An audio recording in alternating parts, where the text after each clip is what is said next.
आप लोगों का बहुत बहुत धन्यवाद कि आप लोग एक कॉल पे पहुंच जाते हैं और आपको पता है कि विषय कोई ना कोई ऐसा रहता है संबंधित सामाजिक किसी उससे, तो मैं जरूर प्रेस कॉन्फ्रेंस के माध्यम से आप सभी को आमंत्रित करता हूं। आज हम जिस विषय पे बात कर रहे हैं वो किसी एक संस्था से रिलेटेड है, लेकिन मैं पहले यहाँ क्लियर करता चलूं कि मेरा मुद्दा कभी किसी संस्था के विरुद्ध नहीं होता है। संस्था को चलाने वाले जो लोग हैं उनके विरुद्ध होता है, क्योंकि कार्यकारिणी ही काम करती है और कार्यकारिणी द्वारा जब गलत काम होते हैं तो वो समाज हित में ना होके अहित करते हैं या राजस्व का नुकसान किसी तरीके का प्रशासन शासन को होता है, तो उनको उजागर करना एक नागरिक की हैसियत से मुझे लगता है कि जरूरी है, तो मैं अवश्य करता हूं। आज भी जो मुद्दा है वो हमारे यहाँ की एक बहुत ही पुरानी संस्था, और मैं यूं कहूं कि किसी समय में मेरे पिताजी भी उसको, जब शुरुआत हुई थी तो मेरे चाचा ताऊ पिताजी वगैरह सभी ने उसमें अपना अपना योगदान दिया है उसको खड़ा करने में। संस्था का नाम है भाटिया सेवक समाज, जो 2D ब्लॉक फरीदाबाद में हमारे स्थित है और एक बहुत ही पुरानी और बिरादरी की इकलौती ऐसी संस्था है जो वर्षों से काम कर रही है और कई तरह के काम करती भी चली आई है। लेकिन विगत कुछ समय से हम देख रहे हैं, यानी कि मैं अगर कहूं तो मैं अपनी बर्थ से ही देख रहा हूं कि तकरीबन समय जो हमारा जवानी से लेके अभी बुढ़ापे तक आ गया है, उसमें जो इसके प्रेसिडेंट रहे हैं वो सरदार मोहन सिंह भाटिया जी रहे हैं। और बीच में एक चुनाव अगर हुआ था उसको छोड़ दें तो कभी भी यहाँ पे चुनाव के हिसाब से कुछ भी नहीं हुआ है। और इस संस्था के ऊपर एक ही व्यक्ति जो है, अगर मैं कहूं कि वो शासित रहा है तो कुछ गलत नहीं होगा। अभी आपने देखा होगा कि इन दिनों में 2022 आखिर से यहाँ पे कंस्ट्रक्शन का एक काम शुरू हुआ है जो कि थॉरोली गलत हो रहा है।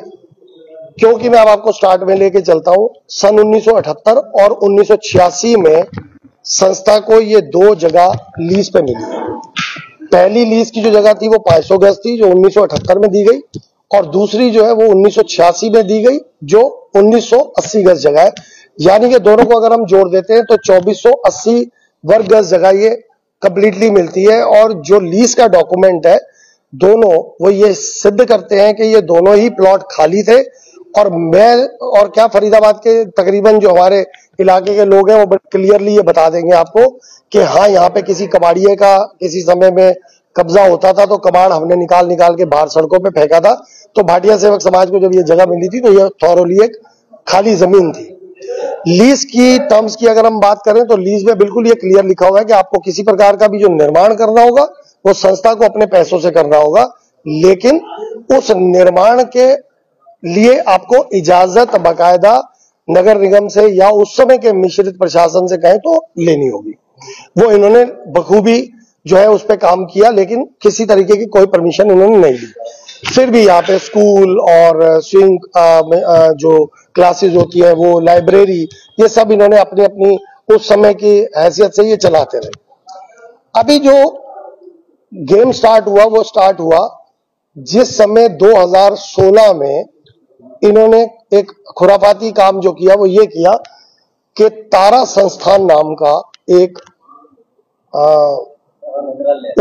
तारा संस्थान नाम से एक उदयपुर की संस्था है जो 4 जगह से, बॉम्बे, फरीदाबाद, उदयपुर और दिल्ली, ये 4 जगह से वृद्धों के लिए आश्रम और जो इनके आंखों के फ्री हॉस्पिटल है वो सब चलाती है और बहुत बड़ी संस्थान है वो। उनके साथ इन्होंने यहाँ पे काम किया। अब शुरुआत कहाँ होती है, जो इनकी MOU इन्होंने साइन किया तारा संस्थान के साथ। तारा संस्थान के साथ ये किसी तरीके का MOU साइन ही नहीं कर सकते, जो लीज की वायलेशन है। जो इनकी लीज बताती है कि आपको यहाँ पे सबलेट करने का या आपको किसी को किराए पे देने का, मॉर्गेज करने का, किसी तरीके का कोई भी काम आप नहीं कर सकते हो, या आपको दी गई है, आपके लिमिटेड कार्यों के लिए आपको दी गई है। उस संस्थान को इन्होंने लिया, उसमें इन्होंने बहुत अच्छे से पॉइंट नंबर 3 में दिया कि हम इनसे कहीं भी कोई किराया वसूल नहीं कर रहे, ये फ्री में दे रहे हैं। लेकिन उसके अगले ही पॉइंट में, चौथे में, ये लिखते हैं कि हम लोग ये जो जमीन है इनको फ्री में दी है, लेकिन यहाँ पे एक ज्वाइंट वेंचर खोल रहे हैं।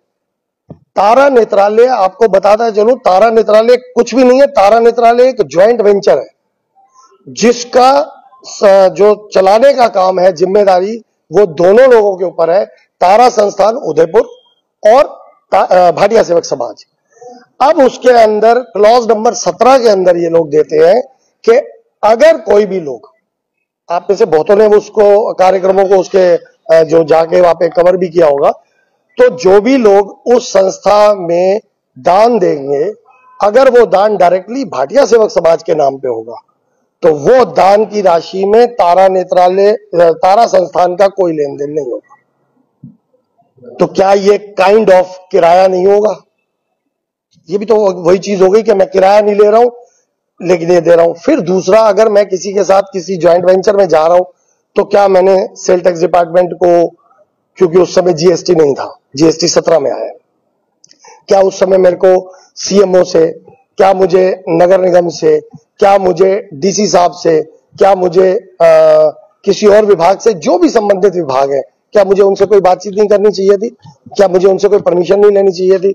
इन्होंने उठा के एक एमओयू साइन किया, दिखाने के लिए दिखा दिया, कोई पैसे नहीं आ रहे, जबकि वहां पे ड्रग कंट्रोलर का भी रोल आता है कि ड्रग कंट्रोलर को ही देखना चाहिए था कि वहां अंदर जो मेडिकल स्टोर चल रहा है वो आलोक के नाम से चल रहा था, कौन है वो, कहां से परमिशन है, किसके नाम पे परमिशन है। फिर जब आप एक ज्वाइंट वेंचर में जाते हो तो उसका हिसाब किताब, भले ही आप किराया नहीं ले रहे हो, बथेरे प्रूफ है मेरे पास जिसके अंदर इन्हीं के मिनट्स के मीटिंग के वो है, मिनट्स है मीटिंग्स के, जिसमें ये खुद बता रहे हैं कि तारा नेत्रालय में ये काम हो रहा है, तारा नेत्रालय में वो काम हो रहा है। तो आप लोग उसका बखान अपनी मीटिंग में क्यों कर रहे हो, जब आपने तो उनको चलाने के लिए जगह दी थी सिर्फ चैरिटेबल बेसिस पे? तो फिर आपको किसी तरीके का कोई बखान अपनी मीटिंग्स में नहीं करना चाहिए था। नंबर 2, अगर आप उसके अंदर ये दे रहे हो कि किराया वो देंगे, बिजली का बिल वो जमा करवाएंगे उस भवन के पार्ट का, और सीवरेज का बिल, तो आपने डिफरेंशिएट तो कहीं किया ही नहीं है। बिल वो जमा कराएंगे लेकिन रसीद आपको देंगे, तो रसीद आपको अगर देंगे तो फिर वो आप अपने अकाउंट में डालोगे, तो ये भी इन काइंड ऑफ वो आ गई, चीटिंग हो गई कि आप उनसे पैसा ले रहे हो। फिर उसके बाद आप जो ज्वाइंट वेंचर में जा रहे हो, आप वो भी, मैंने अभी आपको बताया कि आप डोनेशन को ही आएगी, डायरेक्टली आप अवेल करोगे। उसके बाद रोटरी क्लब को इन्होंने खूब बेवकूफ बनाया। रोटरी क्लब जैसे क्लब इतने अच्छे काम कर रहे हैं कि हैट्स ऑफ उन लोगों को जो उसके अंदर जुड़े हैं, जो कहां से पैसा जुटाते हैं और छोटी छोटी संस्थाओं को यहां पैसा देते हैं। 1.5 2 करोड़ रुपए इनको उन्होंने दिए हैं। अब आप एक चीज सोचो कि तारा नेत्रालय को 35 लाख रुपए मशीन के लिए मिलते हैं। तारा नेत्रालय क्या हुआ? भाटिया सेवक समाज और तारा संस्थान का ज्वाइंट वेंचर। तो भाटिया सेवक समाज को एक किस्म से वो पैसे आए, जब तारा नेत्रालय यहां से छोड़ के गया, वो मशीनें तो यहीं रह गई। तो क्या ये इन अ काइंड ऑफ परचेज, या वो नहीं मैं लूंगा इसको कि क्या है। फिर हमारे जो डिस्क्रिशनरी ग्रांट्स होती हैं वो इनको मिलती रही हैं, कभी 10 लाख, कभी 11 लाख, कभी 11 लाख, कभी 20 लाख। वो डिस्क्रिशनरी ग्रांट्स भी इन्होंने इक्विपमेंट्स खरीदने में किए, लेकिन कभी किसी का हिसाब नहीं दिया। ये चीजें आप भी वहां से ले सकते हैं, मेरे पास जितना है वो मैं आपको दिखा सकता हूं। जो ये सारी चीजें ये काम करते चले आए हैं, उसके बाद इन्होंने जब देख लिया कि तारा नेत्रालय इज अ सेट बिजनेस, उस केस में इन्होंने तारा नेत्रालय के साथ 7 साल का टेन्योवर खत्म होने से ठीक 6 महीने पहले उनको एक ये लोग इशू करते हैं नोटिस कि अब आपको इसको खाली करके देना है। वो इसको खाली करते हैं 31 मई 2023 को, जबकि भाटिया सेवक समाज अपना स्कूल कोरोना की आड़ में ये कह के कि क्योंकि हमारा स्कूल चैरिटेबल बेसिस पे था और यहां से हम लोगों को पब्लिक से पैसे आते थे, कोरोना के चलते में हमें वो पैसे नहीं आ रहे, इसलिए हम स्कूल को बंद कर रहे हैं। ये 22 सन की मार्च तक, 31 मार्च 2022 तक ये स्कूल को चलाते, उसके बाद ये उसको बंद कर देते हैं। अब 1 अप्रैल 2022 को ये अप्लाई कर देते हैं अपना नक्शा, यानी कि मुझे पता चल गया कि मैं speciality hospital, multi speciality hospital यहां खोलने जा रहा हूं। तो क्या मुझे उस केस में भाटिया सेवक समाज का जो प्रोविडेंट फंड का कोड था वो सरेंडर करना चाहिए? क्या मुझे ईएसआई का कोड सरेंडर करना चाहिए? मेरा तो वो सब कुछ लागू रहेगा, मेरे एम्प्लॉइज भी हैं, मेरे डॉक्टर्स भी हैं, मेरे नर्सेज भी आएंगे, मुझे तो सबको देना है वो चीज, तो मैं वो सरेंडर नहीं करूंगा। दूसरी चीटिंग है वहां हुई कि 22 मई 2022 को इन्होंने वो सरेंडर कर दिया। 2 मई 2022 को वो इन्होंने सरेंडर किए, उसके बाद इन्होंने नक्शा अप्लाई किया। अब यहां से खेल एक और शुरू होता है।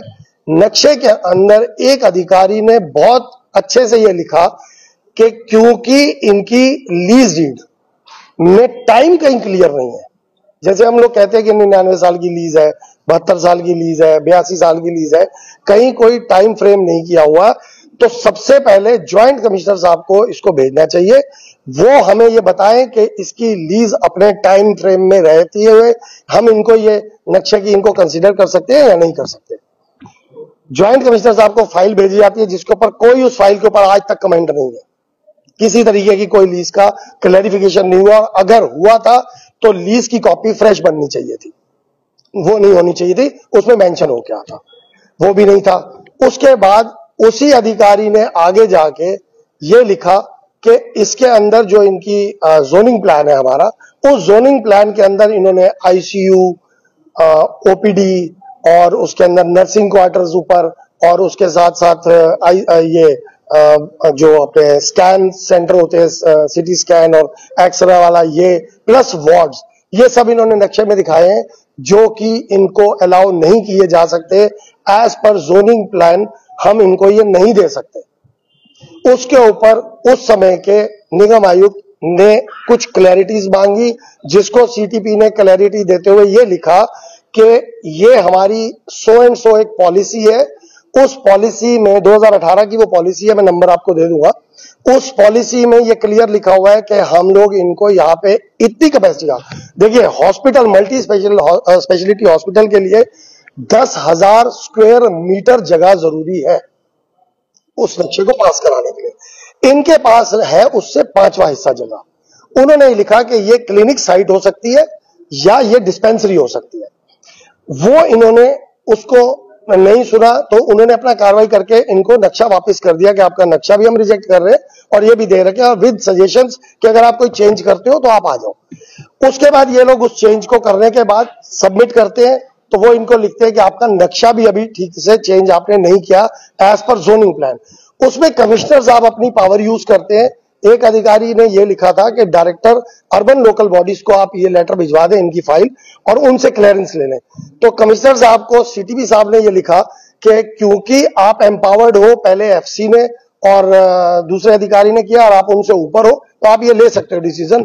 तो उन्होंने अपनी तौर पे ये डिसीजन ले लिया कि जोनिंग प्लान को चेंज कर दो और पब्लिक हेल्थ सेंटर जो है इनको अलाउ कर दो, अगर ये चलाना चाहते हो, डिस्पेंसरी चलाना चाहते हैं और इनको और भी कोई मदद चाहिए तो इनको दे सकते हैं हम। उन्होंने अपना काम कर दिया, वो बाहर आ गए। अब इसके बाद नक्शे के अंदर वो कार्रवाई आती है तो फिर रुकावट आ जाती है, क्योंकि इनका नक्शा प्रॉपर नहीं था। वो इनको चेंज करने के लिए देते हैं, तो सरदार मोहन सिंह भाटिया खुद प्रधान की हैसियत से नगर निगम को एक अंडरटेकिंग देते हैं अपने लेटर हेड के ऊपर संस्था के, कि जैसा आपने हमें सजेस्ट किया था और आपने अपने जोनिंग प्लान में बदलाव कर लिए और हमारे को नक्शे करके देने के लिए बोले थे, हमने वो सारे लगा दिए। अब हम यहाँ पे आपको एश्योरेंस देते हैं कि जो हम पास्ट में काम कर रहे थे उनके साथ साथ हम यहाँ पे डिस्पेंसरी और पब्लिक हेल्थ सेंटर ही चलाएंगे। ये अंडरटेकिंग देने के बाद इनके वो नक्शे इनके आर्किटेक्ट द्वारा ठीक कर लेने के बाद इनको प्रॉपरली वो नक्शा 7/11/2022 को अलॉट कर दिया जाता है विद BR3 के इसके अंदर यही आपको करना है। उसके अंदर तो बहुत सारी अनियमितताएं हैं, वो मैं बताने चलूंगा तो शाम हो जाएगी, इसलिए उसके अंदर भी इन्होंने कुछ नहीं किया। और वो करने के बाद वो नक्शा इनको मिलता है और ये कंस्ट्रक्शन यहां स्टार्ट कर देते हैं। उसमें कंडीशन लगाई सीटीबी साहब ने और सीएमसी साहब ने उसके ऊपर मोहर लगाई कि क्योंकि ये प्रॉपर्टी लीज की है, एनओसी इन्होंने दे दिया सारा, लीज के इनके पैसे जब तक जमा नहीं होते तब तक हम ये नक्शा अप्रूव नहीं करेंगे। और कमाल की बात है कि आज तारीख तक लीज के पैसे जमा नहीं हुए, तो क्या ये नक्शा रिवोकेबल नहीं है? आपने वो नक्शा जारी कर दिया, किसने किया, कैसे किया, वो उनका पार्ट है, वो बताएंगे। लेकिन इसके अंदर तो 100% फ्रॉड हो गया। लीज का पैसा आज तो बहुत ज्यादा हो गया है। जिस डेट में इनका नक्शा पास हुआ उस डेट में 95 लाख रुपए से ऊपर इनकी तरफ लीज ड्यू है, जिसका डॉक्यूमेंट हमारे पास है। और अभी भी मेरी दी हुई आरटीआई के ऊपर वो वर्बल मेरे को बोलते हैं, लेकिन जवाब देने में हिचकिचा रहे हैं जोन डिपार्टमेंट जो है जोन 1, इसलिए कि यार हमारे लिए दिक्कत हो जाएगी। मैंने कहा आपके लिए कोई दिक्कत ही नहीं है, आपने तो उन्होंने दिया, नक्शा पास किया है, आपको तो उन्होंने अप्लाई नहीं किया। आप लिख दो ना कि हमारे पास तो पैसे जमा नहीं है, ये बचे हुए हैं, बस खत्म।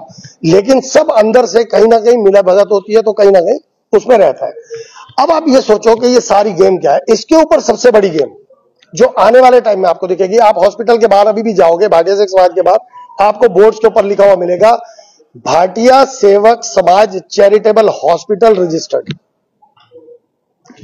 ये संस्था रजिस्टर्ड है, भाटिया सेवक समाज, हॉस्पिटल रजिस्टर्ड नहीं है।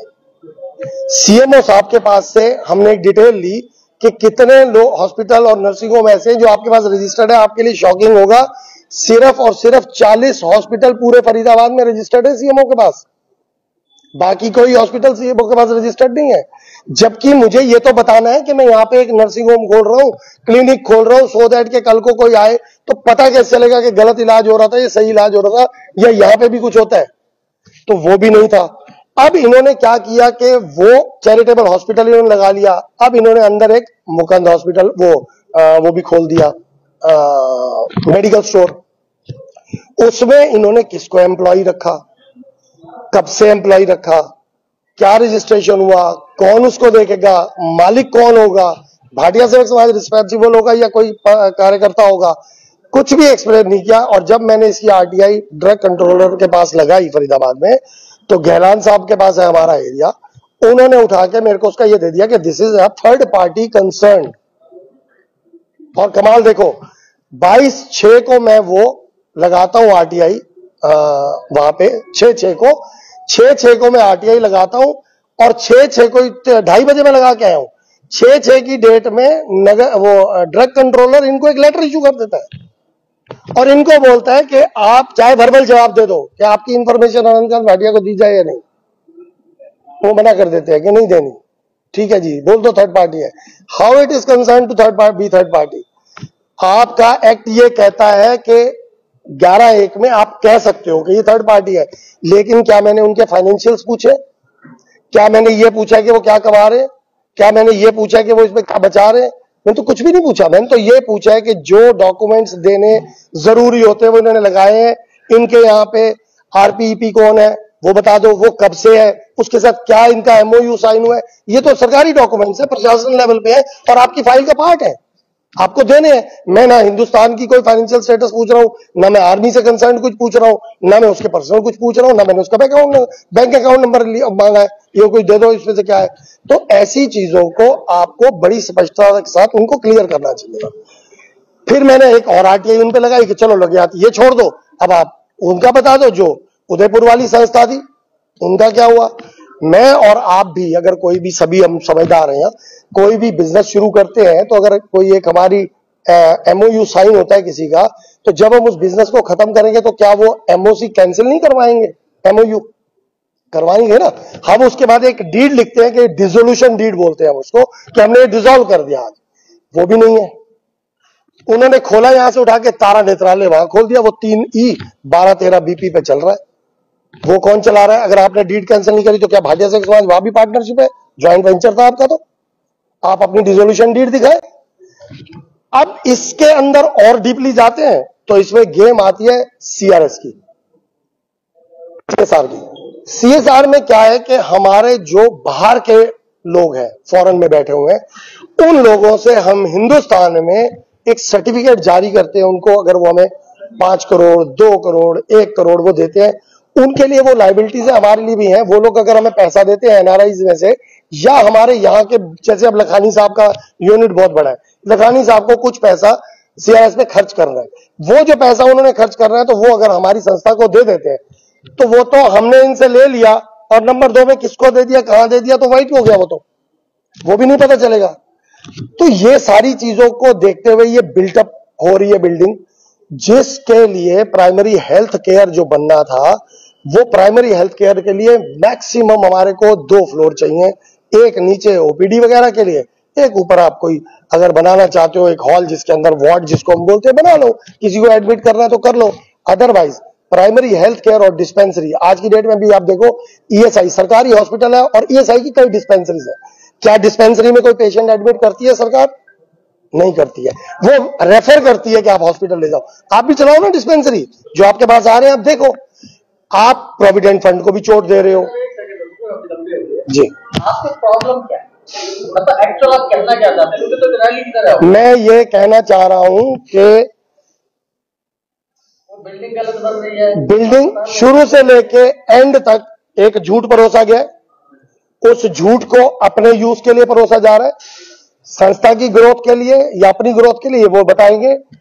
क्यों ये चीजें ली जा रही है जो हमारे क्राइटेरिया में फॉल नहीं करता? क्यों 2480 गज जो जगह है जिसके लिए डिस्पेंसरी और वो नक्शा दिया हुआ है, आज तक नगर निगम का कोई अधिकारी आके वहां ये चेक करने नहीं आया कि ये बना क्या रहे हैं? क्या 6 फ्लोर बन रहे, तो उसमें क्या क्या बनाने जा रहे हैं, क्यों बनाने जा रहे हैं, ये इनको पास क्या हुआ था, इन्होंने लिखा क्या हुआ है, इन्होंने अप्लाई क्या किया है, जीएसटी नंबर जो इनका अपने नाम पे, भाटिया सिख समाज के नाम पे, उसके अंदर ये हॉस्पिटल कैसे चलाएंगे, ईएसआई उनका दे रहे हैं नहीं दे रहे एम्प्लॉइज का, पीएफ शेयर, हाँ जी, लीज का पैसा भी जमा नहीं है, कुछ भी नहीं है, कोई भी चीज नहीं है। ये रिवोकेबल नक्शा है, इसको गवर्नमेंट को अपने कब्जे में लेना चाहिए, इस बिल्डिंग को इमीडिएट इफेक्ट से, क्योंकि इसकी आड़ में बहुत बड़ा खेल हो रहा है।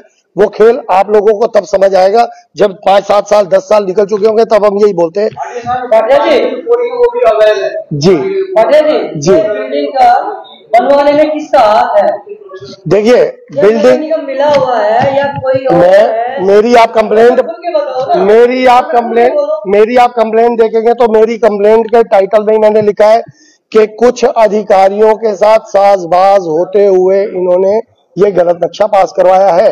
कौन अधिकारी जो नक्शा पास? देखिए आप सीधा बता दो, सिटी में मैं नाम तो सिटी एक योजना विभाग प्रॉपरली मिला हुआ है, जेटीओ का मैंने आपको बता दिया कि उनके पास लीज के पैसे नहीं है, ज्वाइंट कमिश्नर के पास ये गई है फाइल के इस पे लीज की डेट डाल के दो, कोई भी तो चीज नहीं हो रखी है।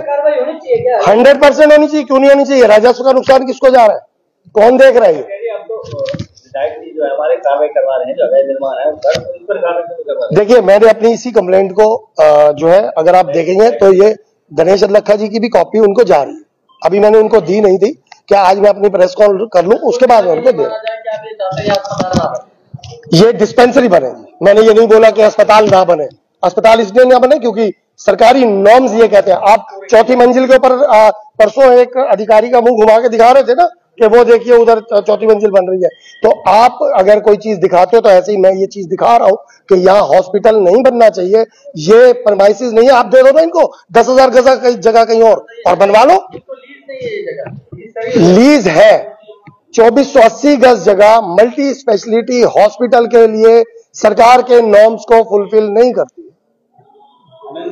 आप दे दो इनको 10,000 गज जगह, बनाई ना हॉस्पिटल, मुझे कोई दिक्कत थोड़ी है, संस्था चलाए, पैसा वो ला रही है, मैं थोड़ी ला रहा हूं, लेकिन जो भी करे वो नॉर्म्स के हिसाब से। एक झुग्गी कोई लगा रहा है, गुरुद्वारा पे खुला हुआ है। कौन से गुरुद्वारे पे जी? जो अपना मेरे सपनों गुरुद्वारा। हाँ ठीक है, 10,000 का जगह है, ये तो वो बताएंगे ना, वो मल्टी स्पेशलिटी हॉस्पिटल है या डिस्पेंसरी है।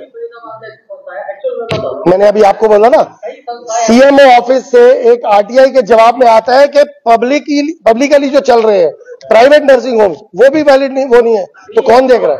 गाँव को लेके उठा दिया, गाँव पहले बन गया, बाद में आया जी, सारे बाद में बन गए, क्योंकि जब हमारे यहाँ मरना वाले हैं तो ये ले ही नहीं जी। अब कुछ ऐसे अस्पताल भी चलते हैं छोटे छोटे जो लोगों को भला करते हैं। क्या आप ये मानते हैं भाटिया सिख समाज ने कोई भी नई काम नहीं करा? मैंने स्टार्ट, अगर आपने मेरी कॉन्फ्रेंस ध्यान से सुनी हो तो मैंने कहा है कि समय समय पर यहाँ बहुत से काम किए जाते रहे हैं, लेकिन जब इनके दिमाग में अब प्रॉफिटेबिलिटी आ गई कि हमको कहां से अर्न करना है, बात को समझे, तब इन्होंने ये सारी चीज के लिए, क्या 2016 से पहले जो स्कूल चल रहा था, जब आपने बंद किया उस स्कूल में तो ये दिया कि कोरोना के कारण लोग पे करने में काबिल नहीं है, ठीक है, तो क्या वो आज आपको इस बिल्डिंग बनाने के लिए पे करने के काबिल हो गए एक ही 6 महीने के अंदर? दूसरी चीज ये कहते हैं कि हम स्कूल चैरिटेबल बेसिस चला रहे हैं, चैरिटेबल का मतलब कोई भी बता दे, आप ही बता दो, उसमें ये कहते हैं पब्लिक पैसे दे रही थी, तो फिर क्या इनके रिकॉर्ड खंगलवा लो, क्या इन्होंने पर्चियां रसीदें कभी नहीं काटी हैं जब से स्कूल चला रहे थे? 100% जी, अस्पताल बन रहा है जी, डिस्पेंसरी अलाउड है नॉर्म्स के हिसाब से। अस्पताल क्यों बने? नॉर्म्स आप दिलवा दो ना 10,000 कैसे का। अगर एक गरीब आदमी के लिए, एक आम आदमी के लिए मैं कब कह रहा हूं मत बने, आप लोग सब मिलके ये बात उठाओ ना मेरे साथ। तो ऐसी जमीन पर कमर्शियल बना, मैं आपको क्या कह रहा हूं, आप जैसे भाइयों के क्वेश्चन जो नेगेटिविटी के साथ आ रहे हैं, मैं उसकी बात कर रहा हूं, मैं इसको नेगेटिविटी बोल रहा हूं। मैं बता रहा हूं ना नॉर्म्स, मेरी सुन तो लो। अरे आप सुनो ना, उसी का बोल रहा हूं। नॉर्म्स को जो फुलफिल नहीं कर रहा, उस जगह उसको आप दे रहे हो, आप 10,000 जगह अलॉट करवा दो ना सरकार को बोल के। हाँ चलाएं। लोग सरकारी जमीनों पर कब्जे करके फार्म हाउस बना लिए, बैंकेट हॉल बना लिए, उससे अर्निंग कर रहे हैं, सीधा उनकी जेब में जा रहे हैं। उस पर तो सरकार एक्शन ले रही है, उस पर सरकार एक्शन ले रही है, सुप्रीम कोर्ट एक्शन ले रही है। देखिए फिर वही आ गया। जब सुनो, मैं पहले तो आपको ये बता दूं कि मैं आज यहाँ पे इस संस्था से रिलेटेड विषय पे बात कर रहा हूँ। वो विषय जी करता हूँ, बाकी बात को ही कंटिन्यू कर रहा हूँ। एक संस्था जो सोशल कॉज करने जा रही है, आप उसका मुद्दा उठा रहे हैं, वही आपके ही बिल्कुल शहर के बीचों बीच, जिसके पास ना तो CMU है, ना उन्होंने जमीन पर का लीज है, क्या आप व्यापार मंडल की बात उठाएंगे? उन्होंने तो कोई काम नहीं किया। मैंने आपको 2 साल पहले भी अपनी मैंने बोलो, आपने उस संस्था के बारे में कोई जिक्र नहीं करा, जिस संस्था ने व्यापारी तो दूर की बात की रेडी वाली क्या जो है झाड़ से कब्जा करके बैठे करोड़ों की जमीन, आपने कभी भी उस संस्था के बारे में नहीं बोला जहां पे कब्जे जाते। आप केवल एक पर्टिकुलर संस्था के बारे में बोल रहे हैं। आप एक मुद्दे को लेकर किसी एक आदमी को भेज रहे हैं। अगर आप सोशल कॉज की बात करते हैं तो आप सबके लिए बोलिए, कब तरह की व्यापार मंडल गलत है। जिस दिन मेरे डॉक्यूमेंट्स उसके पूरे हो जाएंगे उसकी भी कर दूंगा, दे दो ना। ये तो 2 साल पहले भी बात हुई थी गो फूडीज में। 2 साल पहले गो फूडीज में मैंने जो किया था। अब आप एक बात बताओ, आज धार्मिक सामाजिक संगठन पर सब बोलते हो, नहीं आ रहा हूं ना, बता रहा हूं ना, एक सोशल कॉज धार्मिक सामाजिक संगठन में भी हुआ करता था। ठीक, आप लोग सारे बोलते हो सोशल कॉज है। वो संस्था ने जिस दिन से वो प्रॉपर्टी उनके पास चली गई गवर्नमेंट के पास, आप सबको मैंने एक डॉक्यूमेंट दिखाया था कि 2012 में कोर्ट में लिख के दिया हुआ था नगर निगम ने कि हमने इसका कब्जा प्राप्त कर लिया, फिर भी कब्जा प्राप्त नहीं हुआ था। तो क्या उसकी आवाज उठाना गलत था? उठाई ना, करी। वो चीज आज इस्तेमाल हो रही है। आप लोग जाते हो अपने इंटरव्यूज में दिखाते हो ना कि वहां पे बहुत बढ़िया एक कॉन्फ्रेंस हॉल बन गया। वो चीज के बाद क्या धार्मिक सामाजिक संगठन के जितने भी कार्यकर्ता थे या मेंबर थे, उन्होंने पिछले 2 साल में कोई मीटिंग करी है? संस्था थोड़ी मैंने बंद करवाई है, संस्था तो आज भी अपनी जिंदा है अवस्था में। क्यों नहीं की आप लोगों ने मीटिंग? फिर तब यही तो बात है कि आप नहीं, आप एक मुखौटा दिखाना चाहते हो कि ये मैं क्या कह रहा हूं, dispensary and PHC which ever is allowed वो बननी चाहिए। आप हॉस्पिटल क्यों बोल रहे हो? हॉस्पिटल क्यों बने? परमिटेड नहीं है। और फिर आपने अंडरटेकिंग दी है ना कि मैं यहाँ पे PHC और डिस्पेंसरी बना रहा हूं, फिर हॉस्पिटल क्यों? फिर बोर्ड के ऊपर नाम क्यों? अच्छा भाटिया जी, इसमें आप कह रहे हैं कि नगर निगम लिख के दे रही है कि PHC ही बने। नगर निगम ने तो लिखा, संस्था के प्रधान ने भी लिख के लिखा कि हम PHC और हॉस्पिटल बनना चाहिए। क्या चीज? अगर प्रधान को बदल देते हैं हाँ, तो हॉस्पिटल बनना चाहिए। प्रधान बदलने से क्या हो जाएगा? आप कह रहे हैं कि जब से हमने PHC शुरू से लेकर आप देखिए सुनो, कौन सी भाटिया ही प्रधान बिल्कुल क्या प्रधान बदलने से क्या हो जाएगा? कोई बिल्डिंग थोड़ी।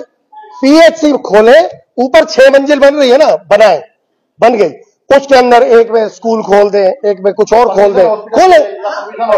परमिशन हॉस्पिटल की मिल ही नहीं सकती ना 2480 गज को, नॉर्म्स ही नहीं है। एक्ट बदलवा दो।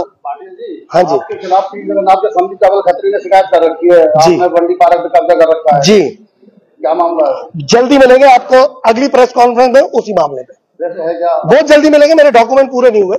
जिस दिन उसके डॉक्यूमेंट पूरे हो जाते हैं जल्दी मिलेंगे उसकी प्रेस कॉन्फ्रेंस जी। आप कह रहे हैं कि प्रशासन निगम जो है नियमों का उल्लंघन कर रहा है और बनने दे रहा है। गणेश अल्लाह का विधायक जो अक्सर देखे जा रहे हैं कि खोखा रेडी तोड़वाने भी पहुंच जाते हैं कि अगर कोई गलत जगह लगी हुई है तो इतना बड़ा एक PHC की जगह अस्पताल तैयार हो रहा है तो गणेश लखा को ये नजर क्यों नहीं आ रहा? क्या लगता है? और आप नोट्स बना रहे हैं उनके लिए, जिसे दिख नहीं रहा, क्या वो नोट्स पढ़ के कुछ करेगा? देखिए ऐसा है, मैं अपना दायित्व निभा रहा हूँ, जो मुझे ठीक लग रहा है मैं वो कर रहा हूँ। आप अपना दायित्व निभाएंगे, वो अपना दायित्व निभाएंगे। हमको एक कॉमन मिनिमम पॉइंट पे आना पड़ेगा सबको। ये जो चीजें मैं उठा रहा हूँ, मेरा किसी के साथ कोई वो नहीं है। मैंने आपको बताया मेरे बाप दादाओं के टाइम से ये संस्था खड़ी है। किसी समय में जब ये खोखे में संस्था चलती थी तो मेरे पिताजी यहाँ पे अखबार रखते थे पढ़ने के लिए लोगों के। उस समय की बात कर रहा हूँ जब मैं पैदा भी नहीं हुआ था। उस चीज को लेके अगर आज कोई उसका गलत तरीके से प्रयोग करने जा रहा है तो उस चीज को आप लगाओ ना। 6 मंजिल बन रही है, बनाने दो। आप नीचे वाले में डिस्पेंसरी लिखो। मल्टी स्पेशलिटी हॉस्पिटल की आड़ में जो उगाई होने जा रही है वो खतरनाक है, वो आप नहीं समझ रहे हो। 25 करोड़ तो वो मुंह से बोलते हैं हमें चाहिए बनाने के लिए। आप एक बात बताओ, हाँ, एक एक करके प्लीज, एक एक करके। हाँ जी, वो तो आपसे मेरे से वो तो नहीं कर पाएंगे। हाँ, मूर्ख तो हम ही बन रहे हैं ना, मूर्ख तो हम बनेंगे ना। मैं वही सच्चाई रख रहा हूं। मेरे हिसाब से पब्लिक को ये बात समझनी पड़ेगी कि ये गलत कर। देखो सुनो, आज नहीं तो कल आप लोगों ने भी बहुत न्यूज चलाई थी जिस समय बनी हुई 3 मंजिली इमारत वहां पे धराशायी करवाई थी नगर निगम ने सैनिक कॉलोनी में, ठीक है, भाटिया साहब की थी। वो बिल्डिंग जब गिरी थी वो गलत बनी थी नॉर्म्स के हिसाब से, इसलिए उसको धराशायी कराया। कल परसों में भी जो दो, एक C55 और उधर एक नॉर्म्स, एक ही बात आ रही है भाई साहब। एक्ट सोशल नहीं है, सोशल, तभी तो उन्होंने लिखा है। या तो फिर कमिश्नर साहब गलत लिख रहे हैं। मेरे को एक बात बताओ, मैं आपको 4 लाइनें पढ़ के कमिश्नर साहब की पढ़वा देता हूँ। यस, जेब में ही तो जाएंगे आप।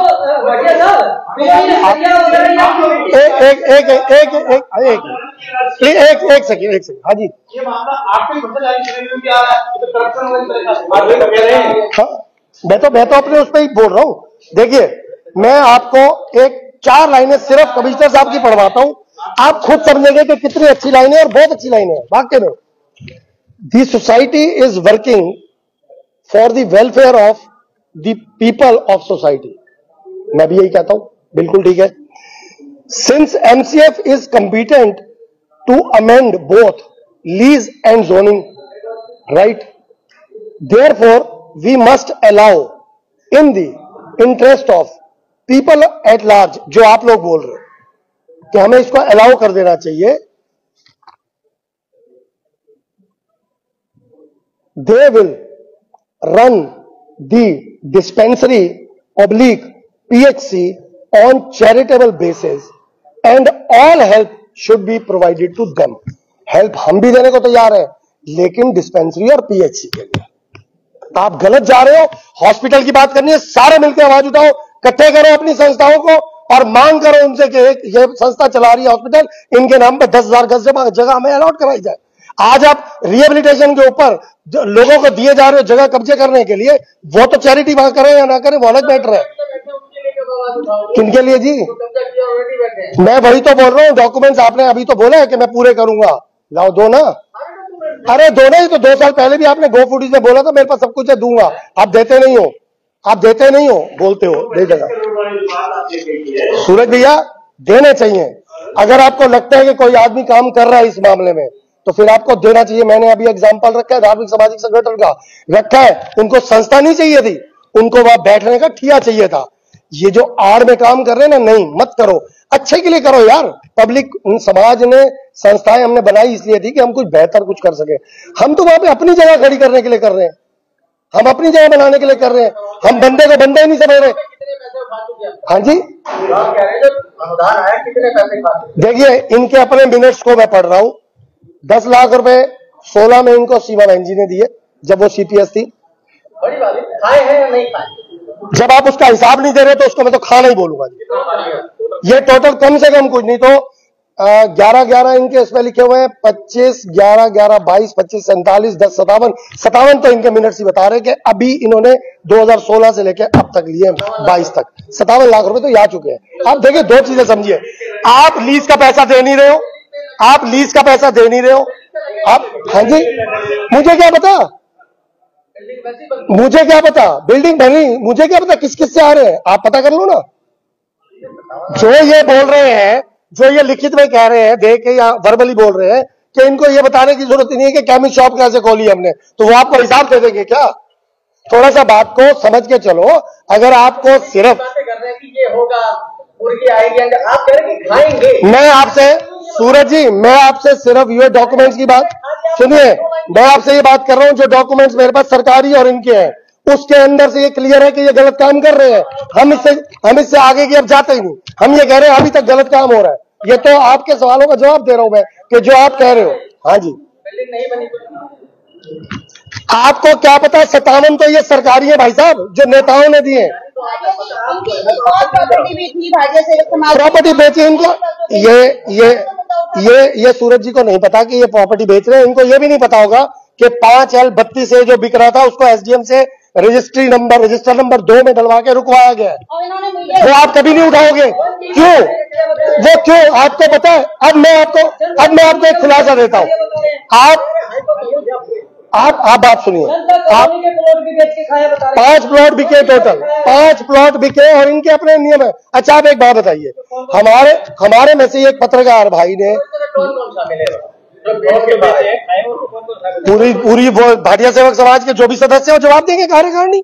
इसमें क्या बात हो गई? जिस समय मकान बिका उस समय कार्यकारिणी के जो सदस्य थे वो जवाब देंगे। मुझे क्या पता, कार्यकारिणी तो हर साल बदलती है भाई साहब, हर 3 साल में बदलती नहीं है। प्रधान 40-42 साल से वही है। देखिए, मैं फिर आपको कह रहा हूं कि जब सबको एक मैंने सूत्र में बांध दिया कि सूत्रधार तो मैं रहूंगा। पुराने जमाने की एक बात बताता हूं, हमारे बुजुर्ग बताया करते थे, जिस समय रामलीला होती थी ना, घरों में पर जाके वो करते थे, तो उस समय राम का चेहरा दिखाने के लिए नीला थोता लगाया जाता था और नीला थोता पैसों से आता था। तो उस समय एक उठ जाता था इन्हीं में से, जैसे ये है 40 साल से, वो खड़ा होकर बोलता था राम तो मैं बनूंगा, नीला थोता घर से ले आऊंगा, बाकी तुम चुन लो। तो वही यहाँ पे हाल है और कुछ भी नहीं। देखिए, आपने बहुत अच्छा एक सवाल, आपने ये बहुत अच्छा सवाल किया, ये थैंक यू वेरी मच। आज आपको मैं एक चीज बताता हूं, ऑन रिकॉर्ड है, आप लोग चेक कर सकते हैं। जिस समय मनोहर लाल खट्टर जी ने पहली शपथ ली थी 2014 में अक्टूबर में, तो उन्होंने एक प्रेस कॉन्फ्रेंस करी थी चंडीगढ़ में। उन्होंने निकलते ही पहली चीज उस प्रेस कॉन्फ्रेंस बोली थी, आप उनका डेट निकाल लेना, आपके मीडिया के ट्रिब्यून के तो पेपर की कटिंग मेरे पास भी पड़ी हुई है। उसमें उन्होंने बड़ा क्लियरली एक चीज बोली थी कि पिछली जो सरकार थी वो अपने निजी लोगों को संस्थाओं की जगह देती रही, फ्री में सरकारी अलॉटमेंट दे दी, ये कर दिया वो कर दिया, डिस्क्रिशनरी ग्रांट्स मिली। अब हमारा